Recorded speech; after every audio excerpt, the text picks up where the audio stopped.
ਇਹ ਉਹ ਦਿਨ ਆ ਜਿਸ ਦਿਨ ਅਸੀਂ 600 ਯੂਨਿਟ ਬਿਜਲੀ ਜਿਹੜੀ ਆ ਉਹ ਪੰਜਾਬ ਦੇ ਹਰ ਘਰ ਦੇ ਵਿੱਚ ਫ੍ਰੀ ਪਹੁੰਚਾਈ ਸੀ। ਸੋ 1 ਸਾਲ ਹੋ ਗਿਆ ਅੱਜ ਸਫਲਤਾਪੂਰਵਕ ਇਹ ਸਪਲਾਈ ਜਿਹੜੀ ਆ 600 ਯੂਨਿਟ ਤੱਕ ਦੀ ਫ੍ਰੀ ਪੰਜਾਬ ਦੇ ਹਰ ਘਰ ਦੇ ਵਿੱਚ ਜਿਹੜੀ ਆ ਇਹ ਪਹੁੰਚ ਰਹੀ ਆ। ਜ਼ੀਰੋ ਬਿੱਲ ਆਏ ਨੇ ਥਾਂ ਥਾਂ ਤੇ, ਜਿਵੇਂ ਤੁਸੀਂ ਵਾਰ-ਵਾਰ ਇਸ ਦਾ ਜ਼ਿਕਰ ਵੀ ਕੀਤਾ ਵੀ ਇੰਨੇ % ਖਪਤਕਾਰਾਂ ਨੂੰ ਜ਼ੀਰੋ ਬਿੱਲ ਆਏ ਨੇ। ਜ਼ੀਰੋ ਬਿੱਲ ਆਉਣ ਦਾ ਡਾਟਾ ਹੈ ਇਹ ਹਰ ਮਹੀਨੇ ਡਿਫਰ ਕਰ ਜਾਂਦਾ ਹੈ। ਬੋਝ ਇਹਦੇ ਨਾਲ ਵੱਧ ਪਊਗਾ। ਪੁਰਾਣੀਆਂ ਸਰਕਾਰਾਂ ਵੀ ਸਹੂਲਤਾਂ ਤੇ ਕਹਿਣ ਨੂੰ ਦਿੰਦੀਆਂ ਸੀਗੀਆਂ, 200 ਯੂਨਿਟ ਦੀ ਸਹੂਲਤ ਦਿੱਤੀ ਆ, ਪਰ ਲੋਕਾਂ ਦੀਆਂ ਜੁੱਤੀਆਂ ਘਸ ਜਾਂਦੀਆਂ ਸੀਗੀਆਂ। ਜਿਹੜਾ ਲੋਡ ਘਟਾਉਣ ਦੇ ਲਈ ਜਿਹੜਾ ਦਫ਼ਤਰਾਂ ਦੇ ਟਾਈਮਿੰਗਸ ਚੇਂਜ ਕੀਤੀ ਗਈ ਔਰ ਉਹਦਾ ਫਾਇਦਾ ਦਿਨਾਂ ਦੇ ਵਿੱਚ ਹੀ ਦਿਖਣਾ ਸ਼ੁਰੂ ਵੀ ਹੋ ਗਿਆ ਸੀਗਾ। ਲਈ ਉਹ ਜਿਹੜਾ ਫੈਸਲਾ ਸੀਗਾ ਉਹ ਪੰਜਾਬ ਦੀ ਜਨਤਾ ਨੂੰ ਗਰਮੀ ਤੋਂ ਬਚਾਉਣ ਵਾਸਤੇ ਸੀ। ਬਾਬੂਸ਼ਾਹੀ ਦੇਖ ਰਹੇ ਹੋ ਤੁਸੀਂ। ਭਗਵੰਤ ਮਾਨ ਸਰਕਾਰ ਨੇ ਚੋਣਾਂ ਤੋਂ ਪਹਿਲਾਂ ਇੱਕ ਵੱਡਾ ਵਾਅਦਾ ਕੀਤਾ ਸੀਗਾ 600 ਯੂਨਿਟ ਮੁਫਤ ਬਿਜਲੀ ਦੇਣ ਦਾ। ਉਹ ਪੂਰਾ ਕੀਤਾ ਸੱਤਾ 'ਚ ਆਉਂਦਿਆਂ ਹੀ, ਅਤੇ ਅੱਜ 1 ਸਾਲ ਪੂਰਾ ਹੋ ਚੁੱਕਿਆ ਹੈ ਅਤੇ ਇਸ 'ਤੇ ਗੱਲਬਾਤ ਕਰਾਂਗੇ। ਅੱਜ ਸਾਡੇ ਨਾਲ ਪੰਜਾਬ ਦੇ ਬਿਜਲੀ ਮੰਤਰੀ ਨੇ ਹਰਭਜਨ ਸਿੰਘ ETO ਮੌਜੂਦ ਨੇ। ਕਿਸ ਤਰ੍ਹਾਂ ਦਾ ਉਹਦਾ ਆਊਟਪੁੱਟ ਰਿਹਾ ਜੋ ਇੰਪਲੀਮੈਂਟ ਕੀਤਾ ਸੀਗਾ ਫੈਸਲਾ, ਅਤੇ ਨਾਲ ਹੋਰ ਬਿਜਲੀ ਦੇ ਮੁੱਦਿਆਂ 'ਤੇ ਗੱਲਬਾਤ ਕਰਾਂਗੇ।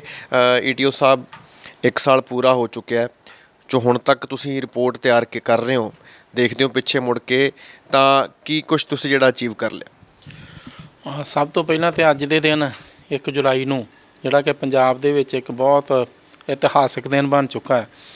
ਇਸ ਦਿਨ 'ਤੇ ਮੈਂ ਪੰਜਾਬ ਦੇ ਲੋਕਾਂ ਨੂੰ ਵਧਾਈ ਦਿੰਦਾ, ਕਿਉਂਕਿ ਇਹ ਉਹ ਦਿਨ ਆ ਜਿਸ ਦਿਨ ਬਿਨਾਂ ਕਿਸੇ ਵਿਤਕਰੇ ਦੇ, ਬਿਨਾਂ ਕਿਸੇ ਖੱਜਲ ਖੁਆਰੀ ਦੇ, ਬਿਨਾਂ ਕਿਸੇ ਡਿਸਕ੍ਰਿਮੀਨੇਸ਼ਨ ਦੇ ਅਸੀਂ 600 ਯੂਨਿਟ ਬਿਜਲੀ ਜਿਹੜੀ ਆ ਉਹ ਪੰਜਾਬ ਦੇ ਹਰ ਘਰ ਦੇ ਵਿੱਚ ਫ੍ਰੀ ਪਹੁੰਚਾਈ ਸੀਗੀ।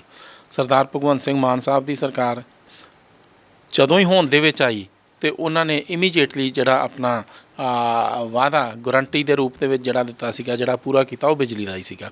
1 ਜੁਲਾਈ 2022 ਮਹਿਜ਼ 3 ਮਹੀਨੇ ਹੋਏ ਸੀਗੇ ਸਰਕਾਰ ਬਣੀ ਨੂੰ। ਸੋ ਉਦੋਂ ਹੀ ਅਸੀਂ ਇਹ ਜਿਹੜਾ ਆਪਣਾ ਵਾਅਦਾ ਪੂਰਾ ਕਰ ਦਿੱਤਾ ਸੀਗਾ। ਸੋ 1 ਸਾਲ ਹੋ ਗਿਆ ਅੱਜ ਸਫਲਤਾਪੂਰਵਕ ਇਹ ਸਪਲਾਈ ਜਿਹੜੀ ਆ 600 ਯੂਨਿਟ ਤੱਕ ਦੀ ਫ੍ਰੀ ਪੰਜਾਬ ਦੇ ਹਰ ਘਰ ਦੇ ਵਿੱਚ ਜਿਹੜੀ ਆ ਇਹ ਪਹੁੰਚ ਰਹੀ ਆ, ਔਰ ਕਾਫੀ ਲੋਕਾਂ ਨੂੰ ਰਾਹਤ ਮਿਲੀ ਆ ਇਸ ਚੀਜ਼ ਦੇ ਨਾਲ, ਕਿਉਂਕਿ ਪੰਜਾਬ ਦੇ ਵਿੱਚ ਬੜੇ ਵੱਡੇ ਬਿੱਲ ਆਉਂਦੇ ਸੀਗੇ। ਆਮ ਲੋਕ ਜਿਹੜੇ ਆ ਉਹ ਬਿਜਲੀ ਦੇ ਬਿੱਲਾਂ ਤੋਂ ਬਹੁਤ ਪਰੇਸ਼ਾਨ ਸੀਗੇ, ਪਰ ਪਿਛਲੇ 1 ਸਾਲ ਤੋਂ ਲੋਕਾਂ ਨੇ ਰਾਹਤ ਮਹਿਸੂਸ ਕੀਤੀ ਆ, ਔਰ ਲੋਕ ਮਾਨ ਸਰਕਾਰ ਦਾ ਜਗ੍ਹਾ 'ਤੇ ਥਾਂ 'ਤੇ ਧੰਨਵਾਦ ਕਰਦੇ ਨੇ। ਅੱਛਾ ਜੀ, 1 ਸਾਲ 'ਚ ਕਿੰਨੇ ਖਪਤਕਾਰ ਨੇ ਜਿਹੜੇ ਬਿਜਲੀ ਦੇ, ਜਿਨ੍ਹਾਂ ਨੂੰ ਜ਼ੀਰੋ ਬਿੱਲ ਆਏ ਨੇ ਥਾਂ ਤੇ, ਜਿਵੇਂ ਤੁਸੀਂ ਵਾਰ-ਵਾਰ ਇਸ ਦਾ ਜ਼ਿਕਰ ਵੀ ਕੀਤਾ ਵੀ ਇੰਨੇ % ਖਪਤਕਾਰਾਂ ਨੂੰ ਜ਼ੀਰੋ ਬਿੱਲ ਆਏ ਨੇ? ਉਹਨਾਂ ਬਾਰੇ ਦੱਸੋ। ਦੇਖੋ, ਜਿਹੜੀ ਜ਼ੀਰੋ ਬਿੱਲ ਆਉਣ ਦਾ ਡਾਟਾ ਹੈ ਇਹ ਹਰ ਮਹੀਨੇ ਡਿਫਰ ਕਰ ਜਾਂਦਾ ਹੈ, ਕਿਉਂਕਿ ਕਈ ਵਾਰੀ ਕੁਝ ਪਰਿਵਾਰ ਨੇ ਉਹ ਕੁਝ ਮਹੀਨੇ ਮੰਨ ਲਓ 600 ਤੋਂ ਥੱਲੇ ਰਹਿ ਜਾਂਦੇ ਨੇ, ਕੁਝ ਮਹੀਨਿਆਂ ਦੇ ਵਿੱਚ 600 ਤੋਂ ਉੱਪਰ ਚਲੇ ਜਾਂਦੇ ਨੇ। ਸੋ ਇਸ ਤਰ੍ਹਾਂ ਹਰ ਮਹੀਨੇ ਦੇ ਵਿੱਚ ਕੁਝ ਮਹੀਨੇ ਤਾਂ ਸਾਡੇ ਕੋਲ ਇਹੋ ਜਿਹੇ ਵੀ ਨਿਕਲੇ ਨੇ, ਜਿਵੇਂ ਦਸੰਬਰ ਆ, ਜਨਵਰੀ ਆ, ਇਹਦੇ 'ਚ ਲਗਭਗ 90% ਲੋਕ ਜਿਹੜੇ ਨੇ ਇਹ ਬਿਜਲੀ ਦਾ ਬਿੱਲ ਜ਼ੀਰੋ ਘਰਾਂ ਦੇ ਵਿੱਚ ਆਇਆ। ਔਰ ਜੇ ਕੁੱਲ ਐਵਰੇਜ ਕੱਢੀਏ ਤਾਂ 83% ਲੋਕ ਜਿਹੜੇ ਨੇ ਜਿਨ੍ਹਾਂ ਨੂੰ ਓਵਰਆਲ ਪੂਰੇ ਸਾਲ ਦੇ ਵਿੱਚ ਬਿਜਲੀ ਦਾ ਬਿੱਲ ਜਿਹੜਾ ਹੈ ਜ਼ੀਰੋ ਆਇਆ। ਅਤੇ ਇਹਦੇ ਨਾਲ ਹੋਰ ਵੀ ਕਾਫੀ ਚੈਲੰਜਸ ਸੀਗੇ ਤੁਹਾਡੇ ਕੋਲ, ਕਿਉਂਕਿ ਜਿਵੇਂ ਵਿਰੋਧੀ ਅਕਸਰ ਇਸ ਫੈਸਲੇ 'ਤੇ ਤੁਹਾਨੂੰ ਘੇਰਦੇ ਨਜ਼ਰ ਆਏ ਵੀ ਬੋਝ ਇਹਦੇ ਨਾਲ ਵੱਧ ਪਊਗਾ, ਅਤੇ ਨਾਲ ਕੁੰਡੀ ਲਾਉਣ ਦੀ ਜਿਹੜੀ ਸਮੱਸਿਆ ਬਹੁਤ ਸਾਲਾਂ ਤੋਂ ਹੀ ਚੱਲ ਰਹੀ ਹੈਗੀ ਹੈ, ਉਹ ਚੈਲੰਜਸ ਨੂੰ ਕਿਵੇਂ ਟੈਕਲ ਕੀਤਾ? ਦੇਖੋ, ਵਿਰੋਧੀ ਧਿਰਾਂ ਦਾ ਕੰਮ ਵਿਰੋਧ ਕਰਨਾ, ਕਿਉਂਕਿ ਇਸ ਵੇਲੇ ਜੇ 87% 88% ਜਾਂ ਕਈਆਂ ਮਹੀਨਿਆਂ ਦੇ ਵਿੱਚ 90% ਲੋਕਾਂ ਨੂੰ ਬਿਜਲੀ ਦੇ ਬਿੱਲ ਜ਼ੀਰੋ ਆਏ ਨੇ, ਅਤੇ ਉਹਨਾਂ ਦੇ ਵਿੱਚ ਮੈਂ ਇਹ ਨਹੀਂ ਸਮਝਦਾ ਕਿ ਉਹਦੇ ਵਿੱਚ ਕਾਂਗਰਸ ਪਰਿਵਾਰ ਸ਼ਾਮਲ ਨਹੀਂ ਆ ਜਾਂ ਉਹਦੇ ਵਿੱਚ ਅਕਾਲੀ ਦਲ ਦੇ ਪਰਿਵਾਰ ਸ਼ਾਮਲ ਨਹੀਂ ਆ। ਅਸੀਂ ਬਿਨਾਂ ਕਿਸੇ ਵਿਤਕਰੇ ਦੇ, ਬਿਨਾਂ ਕਿਸੇ ਜਾਤ ਪਾਤ, ਧਰਮ, ਇਨਕਮ ਜਾਂ ਕੁਝ ਵੀ, ਅਸੀਂ ਕਿਸੇ ਤਰ੍ਹਾਂ ਨਾਲ ਕਿਸੇ ਨਾਲ ਕੋਈ ਵਿਤਕਰਾ ਨਹੀਂ ਕੀਤਾ, ਔਰ ਹਰ ਇੱਕ ਨੂੰ ਬਿਨਾਂ ਕਿਸੇ ਖੱਜਲ ਖੁਆਰੀ ਦੇ, ਬਿਨਾਂ ਇੱਕ ਬਿਜਲੀ ਘਰ ਦਾ ਚੱਕਰ ਲਾਉਣ ਦੇ ਬਗੈਰ ਕਿਸੇ ਵੀ ਖਪਤਕਾਰ ਨੂੰ ਪੂਰੇ ਪੰਜਾਬ ਦੇ ਵਿੱਚ ਕਿਸੇ ਬਿਜਲੀ ਘਰ ਦਾ ਚੱਕਰ ਨਹੀਂ ਲਗਾਉਣਾ ਪਿਆ। ਕੋਈ ਸਰਟੀਫਿਕੇਟ ਕਿਸੇ ਸਰਪੰਚ, ਪੰਚ, MLA ਕਿਸੇ ਦੀ ਵੀ ਇੱਕ ਸਟੈਂਪ ਨਹੀਂ ਲਗਾਉਣੀ ਪਈ। ਕੋਈ ਬਿਜਲੀ ਮੁਲਾਜ਼ਮ ਉਹਨਾਂ ਦੇ ਘਰ ਨਹੀਂ ਗਿਆ, ਕੋਈ ਉਹਨਾਂ ਦੇ ਲੋਡ ਨਹੀਂ ਚੈੱਕ ਕੀਤੇ ਕਿ ਘਰ ਦੇ ਵਿੱਚ ਫਰਿੱਜ ਆ ਕੇ ਘਰ ਦੇ ਵਿੱਚ ਕੂਲਰ ਆ ਕੇ ਕੀ ਲੱਗਿਆ। ਹਰ ਇੱਕ ਨੂੰ ਬਿਨਾਂ ਕਿਸੇ ਖੱਜਲ ਖੁਆਰੀ ਦੇ ਘਰ ਬੈਠਿਆਂ ਹੀ ਬਿਜਲੀ ਦਾ ਬਿੱਲ ਜਿਹੜਾ ਆ ਉਹ ਜ਼ੀਰੋ ਆਇਆ। ਸੋ ਇਹ ਜਿਹੜਾ ਪ੍ਰੋਸੀਜਰ ਅਡਾਪਟ ਕੀਤਾ ਗਿਆ, ਇਹ ਤੋਂ ਪੰਜਾਬ ਦੀ ਜਨਤਾ ਬਹੁਤ ਖੁਸ਼ ਆ, ਕਿਉਂਕਿ ਜਦੋਂ ਖੱਜਲ ਖੁਆਰੀ ਹੁੰਦੀ, ਜਦੋਂ ਪੁਰਾਣੀਆਂ ਸਰਕਾਰਾਂ ਵੀ ਸਹੂਲਤਾਂ ਤੇ ਕਹਿਣ ਨੂੰ ਦਿੰਦੀਆਂ ਸੀਗੀਆਂ 200 ਯੂਨਿਟ ਦੀ ਸਹੂਲਤ ਦਿੱਤੀ ਆ, ਪਰ ਲੋਕਾਂ ਦੀਆਂ ਜੁੱਤੀਆਂ ਘਸ ਜਾਂਦੀਆਂ ਸੀਗੀਆਂ ਦਫ਼ਤਰਾਂ ਦੇ ਚੱਕਰ ਲਗਾ ਕੇ। ਕਦੀ ਆਹ ਸਰਟੀਫਿਕੇਟ ਲਿਆਓ, ਕਦੀ ਆਹ ਨਹੀਂ ਹੈਗਾ, ਕਦੀ ਕਿਸੇ ਤੋਂ ਮੋਹਰ ਲਵਾ ਲਿਆਓ, ਕਦੀ ਕਿਸੇ ਤੋਂ ਮੋਹਰ ਲਵਾ ਲਿਆਓ। ਉਸ ਤੋਂ ਬਾਅਦ ਬਿਜਲੀ ਮੁਲਾਜ਼ਮ ਘਰਾਂ 'ਚ ਜਾਂਦੇ ਸੀਗੇ, ਘਰ 'ਚ ਜਾ ਕੇ ਦੇਖਦੇ ਸੀਗੇ ਘਰ ਦੇ ਵਿੱਚ ਕੂਲਰ ਤਾਂ ਨਹੀਂ ਲੱਗਿਆ, ਘਰ ਦੇ ਵਿੱਚ ਫਰਿੱਜ ਤਾਂ ਨਹੀਂ ਹੈਗੀ, ਕਿਉਂਕਿ ਜੇ 1 ਕਿਲੋਵਾਟ ਤੋਂ ਲੋਡ ਵੱਧਦਾ ਸੀਗਾ ਤੇ ਨਾਲ ਹੀ ਸਬਸਿਡੀ ਖਤਮ ਕਰ ਦਿੰਦੇ ਸੀਗੇ ਜਾਂ ਕਰਪਟ ਸਾਧਨ ਜਿਹੜੇ ਆ ਵਰਤਦੇ ਸੀਗੇ। ਸੋ ਲੋਕ ਜਲੀਲ ਹੁੰਦੇ ਸੀਗੇ। ਸੋ ਅਸੀਂ ਇਹ ਸਾਰੀਆਂ ਹੀ ਚੀਜ਼ਾਂ ਨੂੰ ਇੱਕਦਮ ਦਰਕਿਨਾਰ ਕਰ ਦਿੱਤਾ। ਸਰਦਾਰ ਭਗਵੰਤ ਸਿੰਘ ਮਾਨ ਸਾਹਿਬ ਨੇ ਕਿਹਾ ਕਿ ਸਹੂਲਤ ਦੇਣੀ ਆ ਤੇ ਸਾਰਿਆਂ ਨੂੰ ਇੱਕ ਵੱਡਿਓਂ ਬਿਨਾਂ ਕਿਸੇ ਖੱਜਲ ਖੁਆਰੀ ਤੋਂ ਦੇਣੀ ਆ। ਸੋ ਪੰਜਾਬ ਦੇ ਲੋਕਾਂ ਵਾਸਤੇ ਇੱਕ ਚਮਤਕਾਰ ਆ, ਇੱਕ ਕਰਿਸ਼ਮਾ ਹੋ ਗਿਆ ਉਹਨਾਂ ਵਾਸਤੇ ਕਿ ਇਹ ਚੀਜ਼ ਜਿਹੜੀ ਆ 1 ਸਾਲ ਦੇ ਵਿੱਚ ਕਿਵੇਂ ਪੋਸੀਬਲ ਹੋ ਗਈ। ਉਹ ਸਰ ਮੈਂ ਤਾਂ ਕਹਿੰਦਾ ਕਿ 1 ਸਾਲ ਤਾਂ ਬਹੁਤ, 1 ਸਾਲ ਤਾਂ ਸਾਨੂੰ ਸਕਸੈਸਫੁਲ ਇਹਨੂੰ ਚਲਾਉਂਦਿਆਂ ਹੋ ਗਏ ਨੇ। ਮੈਂ 3 ਮਹੀਨਿਆਂ ਦੇ ਵਿੱਚ ਹੀ ਸ਼ੁਰੂ ਕਰ ਦਿੱਤੀ ਸੀਗੀ ਔਰ ਆਉਣ ਵਾਲੇ ਸਮੇਂ ਦੇ ਵਿੱਚ ਵੀ ਐਵੇਂ ਹੀ ਜਿਹੜੀ ਆ ਉਹ ਜਾਰੀ ਰਹੂਗੀ। ਬੜਾ ਇੰਪੋਰਟੈਂਟ ਇਹ ਮਹਿਕਮਾ ਸੀ, ਤੁਹਾਨੂੰ ਮਿਲਿਆ, ਵੱਡੀ ਜ਼ਿੰਮੇਵਾਰੀ ਸੀਗੀ। ਤਾਂ ਸ਼ੁਰੂ ਦੇ ਵਿੱਚ ਜਦੋਂ ਤੁਸੀਂ ਸਟੱਡੀ ਕਰਨਾ ਸ਼ੁਰੂ ਕੀਤਾ ਤਾਂ ਉਦੋਂ ਕਿਵੇਂ ਰੋਡ ਮੈਪ ਬਣਾਇਆ, ਕਿੰਨੀਆਂ ਕੁ ਮੁਸ਼ਕਲਾਂ ਆਈਆਂ, ਕਿਉਂਕਿ ਜ਼ਮੀਨੀ ਪੱਧਰ 'ਤੇ ਕਾਫੀ ਕੁਝ ਕਰਨ ਦੀ ਲੋੜ ਸੀਗੀ, ਲਗਾਤਾਰ ਲੋਡ ਵੱਧਦਾ ਜਾ ਰਿਹਾ ਹੈਗਾ। ਸੋ ਉਹ ਸਾਰੀਆਂ ਚੀਜ਼ਾਂ ਨੂੰ ਤੁਸੀਂ ਕਿਵੇਂ ਡੀਲ ਕੀਤਾ? ਦੇਖੋ, ਜਿਹੜੇ ਚੈਲੰਜ ਨੇ ਉਹ ਹਰ ਫੀਲਡ ਦੇ ਵਿੱਚ ਹੁੰਦੇ ਨੇ। ਹਰ ਇੱਕ ਡਿਪਾਰਟਮੈਂਟ ਦੇ ਵਿੱਚ ਤੁਹਾਡਾ ਜਿਹੜਾ ਫੀਲਡ ਆ ਤੁਹਾਨੂੰ ਵੀ ਬਹੁਤ ਚੈਲੰਜ ਹੁੰਦੇ ਨੇ। ਸੋ ਗੱਲ ਚੈਲੰਜ ਤੋਂ ਆਪਾਂ ਦੌੜ ਨਹੀਂ ਸਕਦੇ। ਚੁਣੌਤੀਆਂ ਤੇ ਜ਼ਿੰਦਗੀ ਦੇ ਵਿੱਚ ਪੈਦਾ ਹੋਣੀਆਂ ਨੇ। ਤੁਸੀਂ ਚੁਣੌਤੀ ਨੂੰ ਕਿੰਨਾ ਪੋਜ਼ਿਟਿਵਲੀ ਲੈਂਦੇ ਔਰ ਕਿੰਨਾ ਓਨੈਸਟਲੀ, ਕਿੰਨੀ ਹਾਰਡ ਵਰਕ ਦੇ ਨਾਲ, ਕਿੰਨਾ ਐਫੀਸ਼ੈਂਟਲੀ ਉਹਨੂੰ ਨਿਪਟਦੇ ਹੋ, ਉਹਦੇ ਨਾਲ ਉਹਨੂੰ ਫੇਸ ਕਰਦੇ ਹੋ, ਉੱਥੇ ਹੀ ਸਕਸੈਸ ਰੇਟ ਜਿਹੜਾ ਨਾ ਤੁਹਾਡਾ ਉਹਦੇ ਤੋਂ ਹੀ ਨਿਕਲਦਾ।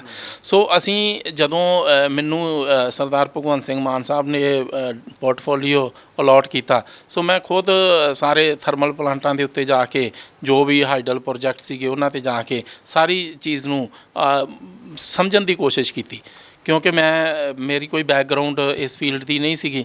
ਪਰ ਫਿਰ ਹੌਲੀ ਸਮਝ ਕੇ ਪਤਾ ਲੱਗਿਆ ਕਿ ਜਨਰੇਸ਼ਨ ਕਿਵੇਂ ਆ, ਇਹਦੀ ਡਿਸਟ੍ਰੀਬਿਊਸ਼ਨ ਕਿਵੇਂ ਆ। ਸੋ ਅਸੀਂ ਸਾਰੀਆਂ ਚੀਜ਼ਾਂ ਦੇ ਉੱਤੇ ਬੜੀ ਬਰੀਕੀ ਦੇ ਨਾਲ ਨਿਗਾਹ ਰੱਖੀ। ਪਿਛਲੇ ਸਾਲ ਸਾਡੀ 14,311 ਮੈਗਾਵਾਟ ਡਿਮਾਂਡ ਗਈ ਸੀਗੀ। ਸੋ ਸਾਨੂੰ ਉਸ ਵੇਲੇ ਲੱਗਦਾ ਸੀਗਾ ਕਿ ਬੜਾ ਸਾਡੇ ਵਾਸਤੇ ਚੈਲੰਜ ਆ, ਪਰ ਅਸੀਂ ਉਸ ਵੇਲੇ ਵੀ ਚੈਲੰਜ ਪੂਰਾ ਕੀਤਾ। ਉਸ ਵੇਲੇ ਸਾਨੂੰ ਅਜੇ ਸੱਤਾ ਦੇ ਵਿੱਚ ਆਇਆ ਵੀ ਬਹੁਤ ਥੋੜ੍ਹਾ ਸਮਾਂ ਹੋਇਆ ਸੀਗਾ। ਸੋ ਸਾਨੂੰ ਚਾਹੇ ਮਹਿੰਗੇ ਭਾਅ 'ਤੇ ਕੋਲ ਇੰਪੋਰਟ ਕਰਨਾ ਪਿਆ, ਮਹਿੰਗੇ ਭਾਅ 'ਤੇ ਬਿਜਲੀ ਖਰੀਦਣੀ ਪਈ, ਪਰ ਅਸੀਂ ਵੀ ਉਸ ਵੇਲੇ ਇਹ ਚੁਣੌਤੀ ਦਾ ਜਿਹੜਾ ਸੀਗਾ ਸਾਹਮਣਾ ਕਰ ਲਿਆ। ਹੁਣ ਇਸ ਵਾਰ ਜਿਹੜੀ ਡਿਮਾਂਡ ਆ ਉਹ 15,325 ਮੈਗਾਵਾਟ ਹੋ ਗਈ। ਸੋ ਉਹਦੇ ਵਾਸਤੇ ਅਸੀਂ ਪਿਛਲੇ ਸਾਲ ਤੋਂ ਤਿਆਰੀਆਂ ਵੀ ਕਰ ਰਹੇ ਸੀਗੇ। ਅਸੀਂ ਨਵੇਂ ਗ੍ਰਿਡ ਵੀ ਬਣਾਏ, ਅਸੀਂ ਟਰਾਂਸਮਿਸ਼ਨ ਲਾਈਨਾਂ ਵੀ ਨਵੀਆਂ ਬਣਾਈਆਂ, ਅਸੀਂ ਜਿਹੜੇ ਸੀਗੇ ਸੋਲਰ ਦੇ ਹੋਰ ਵੀ ਸਮਝੌਤੇ ਵੀ ਕੀਤੇ। ਸੋ ਅਸੀਂ ਲਗਾਤਾਰ ਇਹਦੇ 'ਤੇ ਨਿਗਾਹ ਰੱਖੀ ਹੋਈ ਸੀਗੀ। ਸੋ ਇਸ ਵੇਲੇ ਸਾਡੀ 15,325 ਮੈਗਾਵਾਟ ਸਕਸੈਸਫੁਲ ਡਿਮਾਂਡ ਜਿਹੜੀ ਸੀਗੀ ਅਸੀਂ ਪੂਰੀ ਕਰ ਲਈ। ਔਰ ਸਾਨੂੰ ਅਜੇ ਨੈਕਸਟ ਈਅਰ ਦੀ ਵੀ ਚੁਣੌਤੀ ਹੁਣ ਤੋਂ ਹੀ ਆ। ਸਾਨੂੰ ਪਤਾ ਹੈ ਕਿ ਅਗਲੀ ਵਾਰੀ ਵੀ ਜਿਹੜੀ ਡਿਮਾਂਡ ਆ ਹੋਰ ਵਧੇਗੀ, ਹੋਰ ਟਰਾਂਸਮਿਸ਼ਨ ਲਾਈਨਾਂ ਜਿਹੜੀਆਂ ATC ਕਪੈਸਿਟੀ ਹੋਰ ਵਧਾਵਾਂਗੇ, ਹੋਰ ਸੋਰਸਿਸ ਜਿਹੜੇ ਆ ਉਹਨੂੰ ਕ੍ਰੀਏਟ ਕਰਾਂਗੇ। ਸੋ ਚੁਣੌਤੀ ਹਰ ਖੇਤਰ ਦੇ ਵਿੱਚ ਹੁੰਦੀ ਆ। ਚੁਣੌਤੀ ਨੂੰ ਮਤਲਬ ਤੁਸੀਂ ਲੈਂਦੇ ਕਿਵੇਂ ਹੋ, ਦੈਟ ਇਜ਼ ਮੋਰ ਇੰਪੋਰਟੈਂਟ। ਇੱਕ ਬੜਾ ਵੱਡਾ ਫੈਸਲਾ ਪਿਛਲੇ ਦਿਨੀ ਮੁੱਖ ਮੰਤਰੀ ਸਾਹਿਬ ਨੇ ਲਿਆ, ਜਿਹੜਾ ਲੋਡ ਘਟਾਉਣ ਦੇ ਲਈ ਜਿਹੜਾ ਦਫ਼ਤਰਾਂ ਦੇ ਟਾਈਮਿੰਗਸ ਚੇਂਜ ਕੀਤੀ ਗਈ, ਔਰ ਉਹਦਾ ਫਾਇਦਾ ਦਿਨਾਂ ਦੇ ਵਿੱਚ ਹੀ ਦਿਖਣਾ ਸ਼ੁਰੂ ਵੀ ਹੋ ਗਿਆ ਸੀਗਾ। ਮੁਲਾਜ਼ਮ ਵੀ ਕਈਆਂ ਨੇ ਬੜਾ ਐਪਰੀਸ਼ੀਏਟ ਕੀਤਾ ਉਸ ਨੂੰ। ਉਹ 15 ਜੁਲਾਈ ਤੱਕ ਸੀਗਾ ਤੇ ਹੁਣ ਤੱਕ ਜੋ ਤੁਸੀਂ ਜੋ ਤੁਹਾਡੇ ਕੋਲ ਡਾਟਾ ਹੋਣਾ ਉਹਦੇ ਨਾਲ ਕਿੰਨਾ ਕੁ ਫਰਕ ਪੈ ਗਿਆ? ਜੋ ਪਹਿਲਾਂ ਜੋ ਟਾਈਮਿੰਗ ਸੀ ਉਹਦੇ ਨਾਲ ਜਿੰਨਾ ਲੋਡ ਇਹਨਾਂ ਦਿਨਾਂ 'ਚ ਹੁੰਦਾ ਸੀਗਾ ਤੇ ਚੇਂਜ ਕਰਨ ਦੇ ਨਾਲ ਕਿੰਨਾ ਕੁ ਫਰਕ ਪੈ ਗਿਆ ਜੀ? ਦੇਖੋ, ਬੇਸਿਕਲੀ ਉਹ ਜਿਹੜਾ ਫੈਸਲਾ ਸੀਗਾ ਉਹ ਪੰਜਾਬ ਦੀ ਜਨਤਾ ਨੂੰ ਗਰਮੀ ਤੋਂ ਬਚਾਉਣ ਵਾਸਤੇ ਸੀਗਾ ਕਿ ਲੋਕ ਪੰਜਾਬ ਦਾ ਵੈਸੇ ਵੀ ਸੱਭਿਆਚਾਰ ਇਹੋ ਜਿਹਾ, ਲੋਕ ਬਹੁਤ ਜਲਦੀ ਸਵੇਰੇ ਜਿਹੜੇ ਨੇ ਉਹ ਉੱਠ ਜਾਂਦੇ ਨੇ। ਉੱਠ ਕੇ ਸੋ ਸਰਕਾਰ ਸਰਦਾਰ ਭਗਵੰਤ ਸਿੰਘ ਮਾਨ ਸਾਹਿਬ ਨੇ ਚਾਹਿਆ ਕਿ ਕਿਉਂ ਨਾ ਲੋਕ ਜਿਹੜੇ ਦੁਪਹਿਰੇ ਗਰਮੀ ਦੇ ਵਿੱਚ ਦਫ਼ਤਰਾਂ ਦੇ ਵਿੱਚ ਜਾ ਕੇ ਆਪਣੇ ਕੰਮ ਕਰਾਉਂਦੇ ਨੇ, ਸੋ ਮੁਸ਼ਕਲ ਦਾ ਸਾਹਮਣਾ ਕਰਨਾ ਪੈਂਦਾ, ਕਿਉਂ ਨਾ ਲੋਕ ਸਵਖਤੇ ਉੱਠ ਕੇ ਆਪਣਾ ਕੰਮ ਜਿਹੜਾ ਉਹ ਕਰਵਾ ਸਕਣ। ਸੋ 7:30 ਵਜੇ ਦਾ ਟਾਈਮ ਕਰ ਦਿੱਤਾ, ਉਹਦਾ ਬੜਾ ਰਿਸਪੌਂਸ ਵੀ ਵਧੀਆ ਆਇਆ। ਮੈਂ ਖੁਦ ਬੜੇ ਦਫ਼ਤਰਾਂ ਦੇ ਵਿੱਚ ਮਾਰਨਿੰਗ ਦੇ ਵਿੱਚ ਜਾ ਕੇ ਵਿਜ਼ਿਟ ਕੀਤਾ, ਲੋਕ ਆਪਣਾ ਕੰਮ ਕਰਵਾ ਕੇ ਸਵਖਤੇ ਜਿਹੜੇ ਆ ਉਹ ਚਲੇ ਜਾਂਦੇ ਸੀਗੇ। ਸੋ ਹੁਣ ਸਾਡਾ ਇਹ 15 ਜੁਲਾਈ ਤੱਕ ਜਿਹੜਾ ਸਾਡਾ ਇਹਦਾ ਸ਼ਡਿਊਲ ਆ, ਉਸ ਤੋਂ ਅੱਗੇ ਮੌਸਮ ਦੇ ਹਿਸਾਬ ਨਾਲ ਇਹਦੇ 'ਤੇ ਜੋ ਫੈਸਲਾ ਆ ਉਹ ਲਿਆ ਜਾਊਗਾ। ਅੱਛਾ, ਪਰ ਲੱਗਦਾ ਵੀ ਫਰਕ ਪਿਆ, ਲੋਡ ਘਟਿਆ ਹੈਗਾ ਵਾਕਈ ਜੇ ਪਰਪਸ ਦੇ ਨਾਲ ਇਹ ਸਾਰਾ ਇੰਪਲੀਮੈਂਟ ਕੀਤਾ ਸੀ? ਨਹੀਂ, ਉੱਦਾਂ ਥੋੜ੍ਹਾ ਬਹੁਤਾ ਫਰਕ ਤੇ ਹਰ ਚੀਜ਼ 'ਤੇ ਪੈਂਦਾ, ਪਰ ਉਹਦਾ ਸਿੱਧਾ ਸੰਬੰਧ ਸਾਡੀ ਬਿਜਲੀ ਦੀ ਘਾਟ ਨਾਲ ਨਹੀਂ ਹੈ ਕਿ ਸਾਨੂੰ ਬਿਜਲੀ ਦੀ ਘਾਟ ਸੀ ਕਿ ਸਾਨੂੰ ਇਸ ਤਰ੍ਹਾਂ ਸੇ ਬਿਜਲੀ ਦੀ ਸਾਡੇ ਕੋਲ ਕੋਈ ਕਮੀ ਨਹੀਂ ਆ। ਅੱਜ ਵੀ ਸਾਡੇ ਕੋਲ ਸਾਰੇ ਸਾਡੇ ਯੂਨਿਟ ਜਿਹੜੇ ਨੇ ਬਾਖੂਬੀ ਕੰਮ ਕਰ ਰਹੇ ਨੇ, ਔਰ ਜਦੋਂ ਸਾਨੂੰ ਡਿਊ ਟੂ ਲੈਸ ਡਿਮਾਂਡ ਕਈ ਯੂਨਿਟ ਜਿਹੜੇ ਨੇ ਉਹ ਬੰਦ ਵੀ ਕਰਨੇ ਪੈਂਦੇ ਨੇ, ਕਈ ਚਲਾਉਣੇ ਪੈਂਦੇ ਨੇ। ਬਿਜਲੀ ਦੀ ਜਨਰੇਸ਼ਨ ਅਤੇ ਬਿਜਲੀ ਦੀ ਸਪਲਾਈ, ਜਨਰੇਸ਼ਨ ਅਤੇ ਡਿਸਟਰੀਬਿਊਸ਼ਨ, ਇਹਨੂੰ ਆਪਾਂ ਕੋਈ ਗੈਪ ਨਹੀਂ ਜ਼ਿਆਦਾ ਪਾ ਸਕਦੇ ਨਾ, ਕਿਉਂਕਿ ਜਦੋਂ ਹੀ ਜਨਰੇਸ਼ਨ ਹੁੰਦੀ ਆ ਉਸੇ ਵੇਲੇ ਨਾਲ ਹੀ ਉਹਦੀ ਖਪਤ ਹੋ ਜਾਂਦੀ ਆ। ਸੋ ਇਹੋ ਜਿਹੀ ਕੋਈ ਸਾਨੂੰ ਜਿਹੜੀ ਆ ਉਹ ਪ੍ਰੋਬਲਮ ਨਹੀਂ ਆ। ਅੱਜ ਵੀ ਸਾਡੇ ਕੋਲ ਜਿੰਨੀ ਸਾਨੂੰ ਬਿਜਲੀ ਚਾਹੀਦੀ ਆ ਉਨੇ ਸਾਡੇ ਕੋਲ ਸੋਰਸਸ ਜਿਹੜੇ ਨੇ ਉਹ ਹੈਗੇ ਨੇ।